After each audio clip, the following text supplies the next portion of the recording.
Bonjour les amis, Marc Mailloux encore avec vous de Californie avec encore un article inspiré de nos frères américains de Breakpoint, John Stonestreet, qui lui-même fait l'analyse d'un article de Patrick West, paru dans la revue britannique qui s'appelle The Spectator, et au sujet de nombreux jeunes en Angleterre qui trouvent Jésus agaçant. Alors ce monsieur West, l'auteur de l'article, il fait référence à une enquête menée auprès des adolescents britanniques âgés de 14 à 17 ans, intitulée Un Jésus dérangeant, c'est la traduction.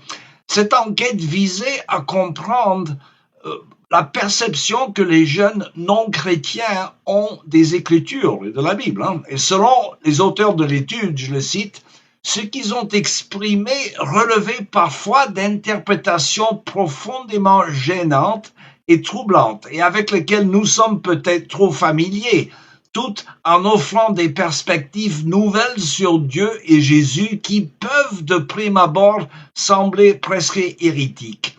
Alors, ces élèves avaient l'impression que le Dieu de la Bible était vraiment violent et agressif, et qu'il entretenait une dynamique de pouvoir inégale, comme selon l'expression. Dieu le Père apparaissait comme une brute, Dieu le Fils était perçu comme arrogant, puissant, masculin et animé par des motivations religieuses. L'affirmation le plus révélatrice fut sans doute celle selon laquelle, d'après ces adolescents, Jésus souffrait d'un complexe de Dieu. Alors, selon West, cette réaction est compréhensible. Les jeunes élevés dans un monde dépourvu de figures d'autorité inspirant le respect au sein d'une société dénuée de toute visée didactique, considérant tout naturellement les enseignements de la Bible comme hostiles et agressifs.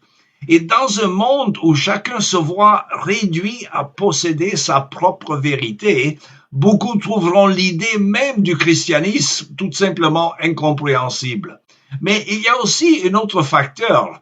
Comme l'auteur West l'a ajouté par la suite, et je le cite, au fil des ans, l'Église d'Angleterre et la quasi-totalité des confessions chrétiennes se sont contentées de suivre le courant de la société, allant même jusqu'à contribuer à précipiter la glissade du christianisme vers le relativisme et l'ignorance.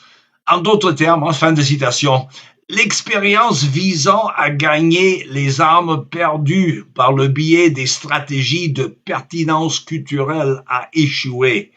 Et en fait, elle a échoué à deux niveaux. Premièrement, trop d'églises et trop de chrétiens ont perdu leur propre théologie en cherchant à rester pertinents.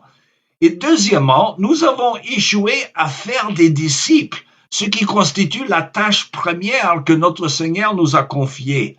Il est fascinant de constater que tant de gens aient cru que Jésus souffrait d'un complexe de Dieu et qu'il agissait comme s'il était Dieu.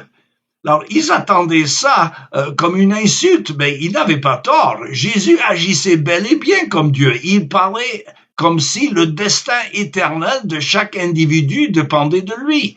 Il a dit, et je le cite, « Je suis le chemin, la vérité et la vie. Nul ne vient au Père que par moi. » Fin de citation. Il a confirmé la foi de Thomas qui doutait auparavant lorsque celui-ci s'est écrié « Mon Seigneur et mon Dieu ».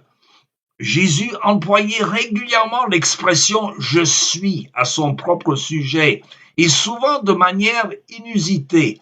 Alors plus particulièrement, comme le rapporte l'évangile selon Jean, chapitre 8, il a déclaré, je le cite, « Avant qu'Abraham fût, moi je suis ». Fin de citation.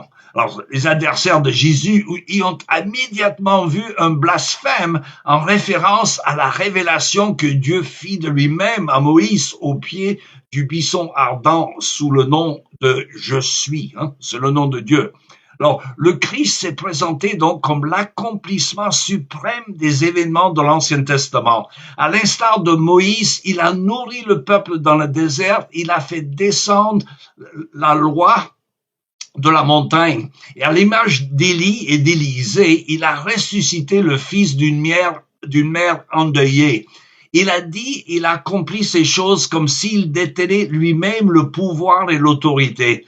Alors, contrairement aux prophètes d'autrefois, Jésus ne prononçait pas la formule consacrée « Ainsi parle le Seigneur ». Il parlait en vertu de sa propre autorité, affirmant, et je le cite, « En vérité, je vous le dis ». Fin de citation.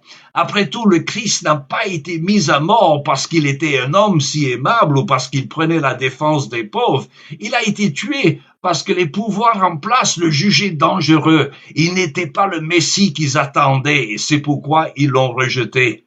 Jean l'évangéliste a rapporté ces paroles de Jésus. Il dit, « Si le monde vous hait, sachez qu'il m'a haï avant de vous haïr. » Faisant allusion à Isaïe, l'apôtre Pierre a décrit son message comme étant, et je le cite, une pierre d'achoppement, un rocher de scandale. Ironiquement, même dans leur ignorance, ces adolescents britanniques ont reconnu une vérité des Écritures que l'Église d'Angleterre a trop souvent minimisée, voire purement et simplement rejetée. Il vaut mieux être scandalisé par Jésus que de vouloir refaire de Jésus ce qu'il n'était pas. Alors, comme l'a écrit C.S. Lewis, le grand apologète anglais, en parlant de Jésus dans son célèbre ouvrage Les fondements du christianisme, et je le cite, « Vous pouvez le faire taire en le traitant de fou. Vous pouvez cracher sur lui et le tuer comme un démon, ou bien vous pouvez tomber à ses pieds et l'appeler Seigneur et Dieu. Mais ne venons pas avec ces sottises condescendantes selon lesquelles il ne serait qu'un grand maître humain. Il nous a pas laissé cette option. Il n'en avait pas l'intention. » Voilà, c'est tout le temps qu'il me reste pour aujourd'hui. Il me reste à vous souhaiter une bonne journée et à la prochaine.